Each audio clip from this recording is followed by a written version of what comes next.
Welcome to Eva sink. आज हम cell biology का पार्ट 2 कवर करने वाले हैं। Let's start the class. बात करते हैं ऐसे ऑर्गेनेल की जो सिर्फ प्लांट सेल्स में पाया जाता है, यानी प्लास्टिड्स, लवक की। प्लास्टिड्स को आप प्लांट सेल का पेंट ब्रश और किचन दोनों कह सकते हैं, क्योंकि यही पौधों को रंग भी देते हैं और खाना भी बनाते हैं। प्लास्टिड्स केवल प्लांट सेल्स में पाए जाते हैं। प्लास्टिड्स मुख्य रूप से 3 प्रकार के होते हैं, लेकिन कॉम्पिटिटिव एग्जाम्स में सबसे ज्यादा पूछा जाता है क्लोरोप्लास्ट। क्लोरोप्लास्ट को किचन ऑफ द सेल कहा जाता है, क्योंकि यही प्लांट्स अपना भोजन बनाते हैं, यानी फोटोसिंथेसिस की पूरी प्रक्रिया यहीं होती है। क्लोरोप्लास्ट के चारों तरफ डबल मेम्ब्रेन यानी दोहरी झिल्ली होती है। इसके अंदर 2 महत्वपूर्ण भाग होते हैं, ग्राना और स्ट्रोमा।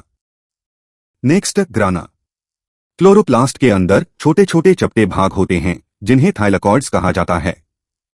इन्हीं में क्लोरोफिल पाया जाता है जो सनलाइट को पकड़ता है। जब ऐसे कई थाइलकॉइड्स एक दूसरे के ऊपर रखे होते हैं तो उनके पूरे समूह को ग्राना कहा जाता है।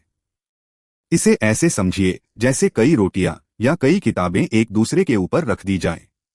उसी तरह जब कई थाइलकॉइड्स एक के ऊपर एक होते हैं तो उस पूरे ढेर को ग्राना कहा जाता है। और इसी ग्राना के चारों तरफ एक जेली जैसा तरल पदार्थ भरा रहता है, उसे स्ट्रोमा कहते हैं। यही क्लोरोप्लास्ट का अंदरूनी मैट्रिक्स होता है। Next, chlorophyll. यह एक हरे रंग का पिगमेंट है जो ग्राना में पाया जाता है। इसी क्लोरोफिल की वजह से पत्तों का रंग हरा दिखाई देता है और यही सूर्य की रोशनी को एब्जॉर्ब करता है ताकि फोटोसिंथेसिस हो सके। नेक्स्ट, फोटोसिंथेसिस, प्रकाश संश्लेषण। अब जानते हैं प्लांट्स खाना कैसे बनाते हैं।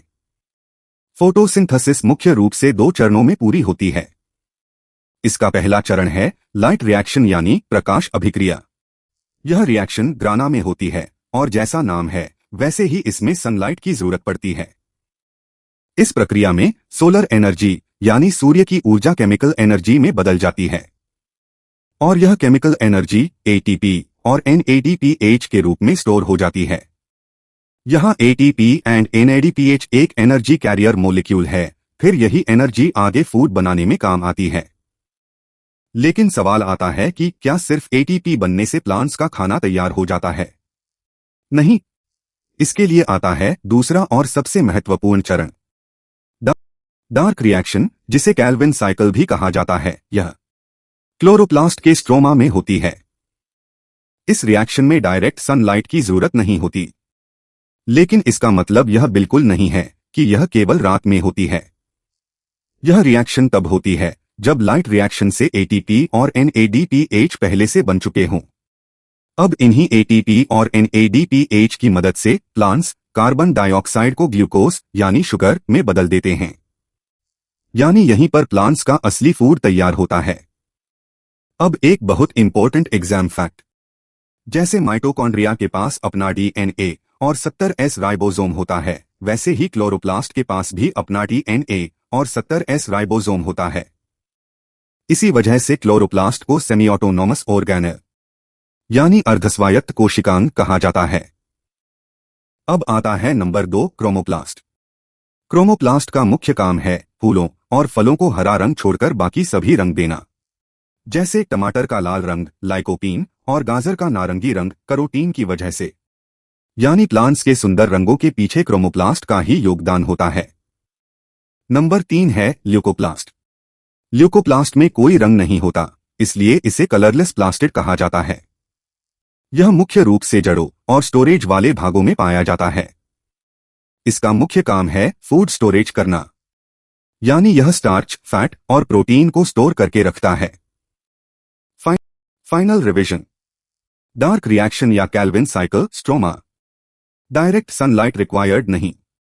CO2 glucose uses ATP and NADPH. Chloroplast on DNA plus 70S ribosome. Semi-autonomous organelle. Chromoplast red, yellow, orange colors. Tomato lycopene. Carrot carotene. Leucoplast colorless plastid. Function food storage, starch and fat. Next, vacuole, रसधानी। वैक्यूओल को cell का storage tank कहा जाता है, क्योंकि cell जिन चीजों को बाद में इस्तेमाल करना चाहता है उन्हें यही स्टोर करके रखता है। वैक्यूओल का मुख्य काम है पानी को स्टोर करना, सेल सैप यानी रस को स्टोर करना और वेस्ट मटेरियल्स यानी सेल के कचरे को जमा करके रखना, यानी यह सेल का स्टोरेज रूम है। अब सुनिए एग्जामिनर का फेवरेट ट्रैप। प्लांट सेल में वैक्यूओल बहुत बड़ी होती है। यह सेल के बीचों बीच रहती है और लगभग 90% जगह घेर लेती है। इसी वजह से प्लांट सेल का साइटोप्लाज्म किनारों की तरफ दिखाई देता है। लेकिन एनिमल सेल में वैक्यूओल या तो बहुत छोटी होती है या कई बार बिल्कुल नहीं होती। एक और इम्पोर्टेंट फैक्ट, वैक्यूओल की बाहरी मेम्ब्रेन को टोनोप्लास्ट कहा जाता है। अब बात करते हैं सेंट्रोसोम की। सेंट्रोसोम को सेल का डिवीजन कंट्रोलर कहा जाता है क्योंकि सेल डिवीजन के समय सबसे महत्वपूर्ण भूमिका इसी की होती है। सेंट्रोसोम की खोज डी बोवेरी ने की थी। ध्यान रखिए, यह न्यूक्लियस के बिल्कुल पास होता है और सिर्फ एनिमल सेल्स में पाया जाता है। प्लांट सेल्स में सामान्यतः सेंट्रोसोम नहीं होता। यह कॉम्पिटिटिव एग्जाम्स का बहुत फेवरेट क्वेश्चन है। एक सेंट्रोसोम के अंदर दो छोटे बेलनाकार मतलब सिलेंड्रिकल स्ट्रक्चर्स होते हैं जिन्हें सेंट्रियोल्स कहते हैं। यह एक दूसरे से 90 डिग्री के एंगल पर रखे होते हैं। जब एनिमल सेल डिवाइड होती है मतलब 1 से 2 बनती है तो यह सेंट्रोसोम स्पिंडल फाइबर्स धागे बनाते हैं जो क्रोमोसोम्स को पकड़कर दोनों तरफ खींच लेते हैं। Vision vacuole storage tank of the cell stores water, cell sap and waste. Plant cell large central vacuole. Animal cell small or absent vacuole. Vacuole membrane tonoplast. Centrosome division controller. Discovery T. boveri. Found only in animal cells. Forms spindle fibers during cell division.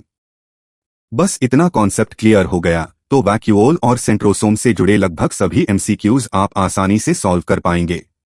Next बात करते हैं cell के दो छोटे लेकिन बहुत महत्वपूर्ण organelles की, पेरोक्साइजोम और साइटोस्केलेटन। पर्क्सीसोम एक छोटा सिंगल मेम्ब्रेन वाला ऑर्गेनेल होता है। पेरोक्साइजोम को आप सेल का सेफ्टी गार्ड या डिटॉक्स सेंटर भी कह सकते हैं क्योंकि इसका काम सेल को जहरीले पदार्थों से बचाना होता है, मतलब हार्मफुल केमिकल्स को साफ करने, डिटॉक्सिफाई करने का काम करता है। क्योंकि सेल के अंदर कई केमिकल रिएक्शंस होती रहती हैं। इन रिएक्शंस के दौरान एक जहरीला पदार्थ बनता है जिसका नाम है हाइड्रोजन पेरोक्साइड। अगर यह सेल के अंदर ज्यादा मात्रा में जमा हो जाए तो सेल को नुकसान पहुंचा सकता है। ऐसी स्थिति में पेरोक्साइजोम के अंदर मौजूद कैटलेस एंजाइम इस हाइड्रोजन पेरोक्साइड को तोड़कर वाटर और ऑक्सीजन में बदल देता है। यानी पेरोक्साइजोम सेल की सफाई और प्रोटेक्शन दोनों का काम करता है। यह हमारी लिवर और किडनी सेल्स में सबसे ज्यादा एक्टिव होते हैं जहां यह अल्कोहल और ड्रग्स के पॉइजनस इफेक्ट्स को खत्म करते हैं। प्लांट्स में भी पेरोक्साइजोम का बहुत महत्वपूर्ण कार्य होता है, इसे ध्यान से देखो। प्लांट्स में पेरोक्साइजोम फोटो रेस्पिरेशन यानी प्रकाश श्वसन नाम की प्रक्रिया में भी महत्वपूर्ण भूमिका निभाता है। सरल भाषा में समझें तो जब प्लांट में फोटोसिंथेसिस पूरी तरह एफिशिएंट नहीं हो पाता तब एक दूसरी प्रक्रिया शुरू होती है जिसे फोटो रेस्पिरेशन कहते हैं। इस प्रक्रिया के दौरान कुछ ऐसे हार्मफुल कंपाउंड्स बनते हैं जिन्हें सुरक्षित तरीके से प्रोसेस करना जरूरी होता है। यहीं पर पेरोक्साइजोम मदद करता है और इस पूरी प्रक्रिया को सही ढंग से चलाने में अपनी भूमिका निभाता है। अब याद रखने वाली सबसे महत्वपूर्ण exam trick, peroxisome is equal to catalase enzyme और कैटलेस का काम है हाइड्रोजन पेरोक्साइड जैसे जहरीले पदार्थ को तोड़कर वाटर और ऑक्सीजन में बदल देना। नेक्स्ट, साइटोस्केलेटन कोशिका कंकाल। जैसे हमारी बॉडी में हड्डियों का कंकाल होता है जो हमें शेप देता है, वैसे ही सेल के अंदर प्रोटीन्स का बना हुआ एक जाल होता है जो सेल को उसका शेप देता है। इसीलिए इसे सेल का स्केलेटन कहा जाता है। साइटोस्केलेटन के दो मुख्य काम हैं। पहला, सेल का शेप बनाए रखना और दूसरा, सेल के अंदर मौजूद सभी ऑर्गेनेल्स को उनकी सही जगह पर स्थिर रखना। यानी यह सेल का इंटरनल सपोर्ट सिस्टम है। नेक्स्ट, इसके parts and basic function. Cytoskeleton protein से बने बहुत पतले रेशों का एक जाल होता है। मुख्य रूप से इसमें माइक्रोट्यूब्यूल्स और माइक्रोफिलामेंट्स पाए जाते हैं। ये पूरे सेल के अंदर फैले रहते हैं। 1. माइक्रोट्यूब्यूल्स। यह मोटे पाइप जैसे होते हैं। यह सेल को शेप देते हैं और डिवीजन के वक्त काम आते हैं। सिलिया और फ्लैजेला भी इन्हीं से बनते हैं। 2 माइक्रोफिलामेंट्स। यह पतले धागे जैसे होते हैं। यह सेल को मूवमेंट मतलब सिकुड़ना और फैलना में मदद करते हैं, जैसे मसल सेल्स में एक्टिन और मायोसिन। 3 intermediate filaments. यह इन दोनों के बीच के साइज के होते हैं। इनका काम ऑर्गेनेल्स को उनकी जगह पर लॉक करके रखना है। Final revision. Peroxisome detox centre and safety guard. Contains catalase enzyme. H2O2 water plus oxygen. Cytoskeleton cell skeleton. Made of microtubules and microfilaments. Maintains cell shape. Keeps organelles in proper position. अब हम पहुंच गए हैं इस chapter के सबसे important और सबसे ज्यादा पूछे जाने वाले ऑर्गेनेल पर, यानी माइटोकॉन्ड्रिया। अगर कॉम्पिटिटिव एग्जाम्स की बात करें तो माइटोकॉन्ड्रिया से हर साल क्वेश्चंस पूछे जाते हैं, इसलिए इसे अच्छी तरह समझना बहुत जरूरी है। सबसे पहले इसके नेमिंग टाइमलाइन मतलब किसने क्या किया को समझते हैं, क्योंकि ये बहुत कंफ्यूजिंग वाला पार्ट है। माइटोकॉन्ड्रिया की डिस्कवरी किसी एक अकेले साइंटिस्ट का काम नहीं था, यह एक स्टेप बाय स्टेप प्रोसेस था। इसे 3 हिस्सों में समझो। सबसे पहले किसने देखा? Albert von Kolliker 1857। इन्होंने सबसे पहले इंसेक्ट की मसल सेल्स में इन छोटे छोटे पार्टिकल्स को देखा था। उन्होंने इन्हें सार्कोसम्स बुलाया, पर वो इनका काम ठीक से नहीं समझ पाए थे, इसीलिए इनका नाम डिस्कवरी की शुरुआत में आता है। नेक्स्ट किसने पहचान दी? Richard Altman 1890। इन्होंने इन पार्टिकल्स को डिटेल में स्टडी किया और पहचाना कि यह सेल के अंदर एनर्जी बनाने वाले जिंदा कणों की तरह काम करते हैं। इन्होंने इनका नाम बायोब्लास्ट्स जीवन के कण रखा। यह नाम एग्जाम में फ्रिक्वेंटली पूछा जाता है। नेक्स्ट किसने नाम दिया? Karl Benda 1898। ऑल्टमैन के बाद कार्ल बेंडा ने इन पार्टिकल्स को माइक्रोस्कोप के नीचे देखा। उन्हें यह पार्टिकल्स धागे, थ्रेड और छोटे दानों ग्रैन्यूल्स की तरह दिखे, इसलिए उन्होंने ग्रीक भाषा के 2 शब्दों को मिलाया। मिटोस मतलब थ्रेड धागा और चोंद्रियो मतलब ग्रैन्यूल कण, दोनों एक साथ मिलकर माइटोकॉन्ड्रिया बन गया। यही नाम आज तक चलता आ रहा है। अब इसकी स्ट्रक्चर समझते हैं। माइटोकॉन्ड्रिया एक डबल मेम्ब्रेन ऑर्गेनेल दोहरी झिल्ली वाला कोशिकांग है, यानी इसके चारों तरफ 2 झिल्लियां होती हैं। बाहरी झिल्ली स्मूथ यानी चिकनी होती है, जबकि अंदर की झिल्ली कई जगह अंदर की ओर मुड़कर उंगलियों जैसी संरचनाएं बनाती है। इन्हें क्रिस्टी कहा जाता है। अब सवाल आता है, क्रिस्टी क्यों बनी होती हैं? क्योंकि जितना ज्यादा सरफेस एरिया होगा उतना ही ज्यादा एटीपी बन पाएगी। इसलिए क्रिस्टी का मुख्य काम है एटीपी प्रोडक्शन के लिए सरफेस एरिया बढ़ाना। अब बात करते हैं मैट्रिक्स क्या होता है। क्रिस्टी के अंदर एक जेली जैसा लिक्विड भरा रहता है, उसे ही मैट्रिक्स कहते हैं। यहीं पर सेल की कई महत्वपूर्ण केमिकल रिएक्शंस होती हैं और सबसे महत्वपूर्ण बात यहीं पर क्रेब्स चक्र भी होती है। अब सवाल आता है, तो आखिर माइटोकॉन्ड्रिया करता क्या है? इसका मुख्य काम है सेल्यूलर रेस्पिरेशन यानी कोशिकीय श्वसन कराना। कोशिकीय श्वसन मुख्य रूप से यही होती है। यही हमारे भोजन यानी ग्लूकोज को तोड़कर एनर्जी बनाई जाती है, लेकिन यह एनर्जी सेल सीधे इस्तेमाल नहीं कर सकता। इसलिए पहले इसे एटीपी के रूप में स्टोर किया जाता है। इसी कारण एटीपी को energy currency of the cell मतलब कोशिका की ऊर्जा मुद्रा कहा जाता है। और क्योंकि सबसे ज्यादा एटीपी माइटोकॉन्ड्रिया में बनती है, इसलिए माइटोकॉन्ड्रिया को powerhouse of the cell कोशिका का ऊर्जा गृह कहा जाता है। अब सेल्यूलर रेस्पिरेशन को बिल्कुल आसान भाषा में समझते हैं। कल्पना कीजिए एक फैक्ट्री है। इस फैक्ट्री में ग्लूकोज रॉ मटेरियल यानी कच्चा माल है और एटीपी उसका फाइनल प्रोडक्ट। यानी सेल्यूलर रेस्पिरेशन एक ऐसी फैक्ट्री है जहां ग्लूकोज को स्टेप बाय स्टेप तोड़कर एटीपी बनाई जाती है। यह पूरी प्रक्रिया 3 मेन स्टेजेस में पूरी होती है। नोटबुक खुली रखिए, अब एक एक स्टेज समझते हैं। Stage 1 glycolysis. नाम याद रखिए क्योंकि क्रेब्स साइकिल समझने से पहले इसे समझना जरूरी है। ग्लूकोज डायरेक्ट माइटोकॉन्ड्रिया के अंदर नहीं घुस सकता क्योंकि वो साइज में बड़ा होता है, इसलिए स्टेज 1 माइटोकॉन्ड्रिया में नहीं बल्कि सेल के साइटोप्लाज्म यानी कोशिका द्रव्य में होती है। यहाँ एक ग्लूकोज टूटकर 2 पायरुविक एसिड में बदल जाता है। इस स्टेज में ऑक्सीजन की आवश्यकता नहीं होती। इसलिए इसे एनएरोबिक रेस्पिरेशन कहते हैं। यहाँ केवल 2 एटीपी बनती हैं, यानी अभी कमाई बहुत कम हुई है। अब दोनों पायरुविक एसिड माइटोकॉन्ड्रिया के अंदर प्रवेश करते हैं। Stage 2 Krebs cycle. अब जो पायरुविक एसिड बना है वो माइटोकॉन्ड्रिया के अंदर एंट्री करता है। यहां से असली एरोबिक रेस्पिरेशन शुरू होती है। हैंस एडोल्फ क्रेब्स ने 1937 में इसकी खोज की थी, जिसके लिए उन्हें नोबेल प्राइज मिला। यह साइकिल माइटोकॉन्ड्रिया के लिक्विड हिस्से में चलती है, वही लिक्विड हिस्सा जिसे मैट्रिक्स कहते हैं। पायरुविक एसिड ऑक्सीजन के साथ मिलकर पूरी तरह से जल जाता है, मतलब ऑक्सीडाइज हो जाता है। इस साइकिल में बनने वाला सबसे पहला केमिकल साइट्रिक एसिड होता है, इसीलिए इसे सिट्रिक एसिड साइकिल या TCA साइकिल भी कहते हैं।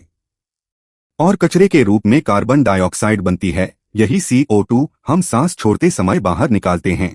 यहाँ डायरेक्ट ATP बहुत कम बनती है, सिर्फ 2 ATP। लेकिन सबसे महत्वपूर्ण बात, यहाँ बड़ी संख्या में NADH और FADH2 बनते हैं। इन्हें आप एनर्जी चेक्स मतलब ऊर्जा के चेक की तरह समझ सकते हैं। इनकी असली वैल्यू अभी मिलनी बाकी है, यानी इन चेक्स को आगे कैश करना बाकी है, जो स्टेज 3 का प्रोसेस है। Next stage 3 electron transport chain ETC। यह वो आखिरी और सबसे पावरफुल स्टेप है, जहां क्रेब्स साइकिल के एनर्जी चेक्स को असली कैश यानी ATP में कन्वर्ट किया जाता है। यह माइटोकॉन्ड्रिया की अंदरूनी मुड़ी हुई झिल्ली मतलब इनर मेम्ब्रेन पर होता है, जिसे हम क्रिस्टी कहते हैं। जो NADH और FADH2 पिछली साइकिल में बने थे, उनमें छुपी हुई एक्स्ट्रा इलेक्ट्रॉन्स और एनर्जी को यूज करके यहां ढेर सारी ATP बनाई जाती है। इस प्रोसेस के एंड में ऑक्सीजन पानी में बदल जाता है। यहां सबसे ज्यादा लगभग 34 ATP बनती हैं। अब टोटल ATP का हिसाब किताब करते हैं, क्योंकि एग्जामिनर हमेशा इस कैलकुलेशन पर सवाल पूछता है कि एक ग्लूकोज मॉलिक्यूल के पूरी तरह टूटने पर आखिर टोटल कितनी एनर्जी मिलती है। तो देखो टोटल ATP कैलकुलेशन। ग्लाइकोलिसिस से मिली 2 ATP, क्रेब्स साइकिल से डायरेक्ट मिली 2 ATP, ETC चेक्स कैश होने पर 34 ATP, टोटल 38 ATP, मतलब 1 glucose is equal to 38 ATP। यहाँ एक इंपॉर्टेंट नोट याद रखना, एडवांस्ड बायोलॉजी में इसे 36 ATP भी माना जाता है, क्योंकि 2 ATP ट्रांसपोर्ट में खर्च हो जाते हैं, लेकिन स्टैंडर्ड BSSC रेलवे एग्जाम्स में हमेशा 38 ATP को ही करेक्ट ऑप्शन माना जाता है। एग्जामिनर पूछेगा क्रेब्स साइकिल कहाँ होती है, और ऑप्शंस में क्रिस्टी और मैट्रिक्स दोनों होंगे। आंसर क्रेब्स साइकिल मैट्रिक्स और ETC क्रिस्टी। नंबर 2 ग्लाइकोलिसिस को ऑक्सीजन नहीं चाहिए, इसलिए साइटोप्लाज्म में होती है, लेकिन क्रेब्स साइकिल बिना ऑक्सीजन के नहीं चल सकती। नंबर 3 ग्लाइकोलिसिस का अंत कहाँ होता है। आंसर पायरुविक एसिड बनने पर। क्रेब्स साइकिल का एंड प्रोडक्ट क्या है। आंसर CO2 और एनर्जी। अगर एग्जामिनर सिट्रिक एसिड साइकिल लिखकर पूछे तो समझ जाना कि वो क्रेब्स साइकिल की ही बात कर रहा है। Quick revision. Mitochondria powerhouse of the cell, ATP energy currency of the cell. Discovery Kolliker and Altmann. Altmann called it bioblasts. Name mitochondria Carl Benda. Double membrane organelle, outer membrane smooth, inner membrane folds cristae. Cristae increase surface area for ATP production. Inner fluid matrix, cellular respiration and Krebs cycle occur here. ATP is produced here. Nickname powerhouse of the cell. ATP energy currency of the cell. Mitochondria से जुड़े कुछ other important concept, जहां से competitive exams में सबसे ज्यादा confusing questions पूछे जाते हैं। Semi autonomous organelle and endosymbiotic theory. सबसे पहले सेमी ऑटोनॉमस ऑर्गेनेल्स समझते हैं। हमने पढ़ा था कि माइटोकॉन्ड्रिया और क्लोरोप्लास्ट के पास सिर्फ एनर्जी बनाने की क्षमता ही नहीं होती, बल्कि इनके पास अपना खुद का सर्कुलर DNA और अपने खुद के 70S राइबोसोम्स भी होता है। अब सवाल आता है, अगर इनके पास अपना DNA और राइबोसोम है तो इसका मतलब क्या हुआ। इसका मतलब ये अपने कुछ प्रोटीन्स खुद बना सकते हैं और जरूरत पड़ने पर खुद डिवाइड भी हो सकते हैं। हालांकि ये पूरी तरह इंडिपेंडेंट नहीं होते, सेल के कई कामों के लिए इन्हें अभी भी न्यूक्लियस पर निर्भर रहना पड़ता है। इसीलिए इन्हें सेमी ऑटोनोमस ऑर्गेनेल्स यानी अर्धस्वायत्त कोशिकांग कहा जाता है। नेक्स्ट एंडोसिम्बियोटिक थ्योरी समझते हैं। यह थ्योरी कहती है कि करोड़ों साल पहले माइटोकॉन्ड्रिया एक स्वतंत्र रूप से रहने वाला बैक्टीरिया था।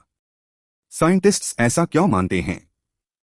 क्योंकि आज भी इसका सर्कुलर डीएनए और 70S राइबोसोम बिल्कुल बैक्टीरिया जैसा ही होता है। एक दिन एक बड़ी सेल ने इस बैक्टीरिया को अपने अंदर ले लिया, लेकिन उसे नष्ट नहीं किया। धीरे धीरे दोनों साथ रहने लगे। इस व्यवस्था को सिम्बियोसिस यानी सहजीवन कहते हैं। इस पार्टनरशिप में माइटोकॉन्ड्रिया सेल को एटीपी यानी एनर्जी देने लगा और सेल ने माइटोकॉन्ड्रिया को प्रोटेक्शन और रहने की सुरक्षित जगह दे दी। समय के साथ यही बैक्टीरिया आज का माइटोकॉन्ड्रिया बन गया। आई होप अब आपको ये कॉन्सेप्ट याद रखने में दिक्कत नहीं होगी। नेक्स्ट बात करते हैं सेल डिवीजन यानी कोशिका विभाजन की। एक पुरानी सेल से नई सेल्स के बनने को सेल डिवीजन कहते हैं। यह ग्रोथ, रिपेयर और रिप्रोडक्शन के लिए जरूरी है। सेल साइकिल कोशिका चक्र। सेल डिवाइड होने से पहले खुद को तैयार करती है। इस पूरे साइकिल के दो मेन पार्ट होते हैं, इंटरफेज और एमफेज। सबसे पहले इंटरफेज या तैयारी का चरण। यह सेल साइकिल का सबसे लंबा फेज है। इसके भी 3 पार्ट्स होते हैं।